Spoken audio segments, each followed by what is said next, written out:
তোরা আমি রুমে ছিলাম বলে তোরা আমি বাসা দিতে পারিনি, ঠিক আছে? নেক্সট টাইম আর এরকম কোনো ইউজ করবি না, ওকে? আমার মাথা গরম করবি না, ঠিক আছে? এই কুত্তা, তোরা কয়বার ফোন দিছি আমি? হ্যাঁ, আর তুই নাটক শুধাচ্ছিস এখন? ফোনে বেড়া দিয়ে দেখিস, তোর খবর আছে।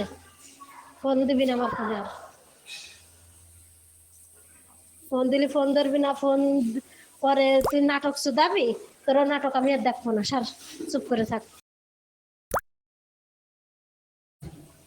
তুই কাজ করিস আর মানুষে বসে বসে আঙুল চষে না? মানুষের কষ্ট হয় না সারাদিন? সারাদিন কষ্ট করে আইছি, রুমে এসে 2-3 বালতি কাপড় ধুচ্ছি, রান্না বাড়া আছে। তোর ওই নাটক শুধায় বেড়াবো আমি না? তোর কল কয়বার দিছি? এই আমার ফোনে আর ফোন দিবি না তুই, আমি ব্লক মেরে দেবো আমি।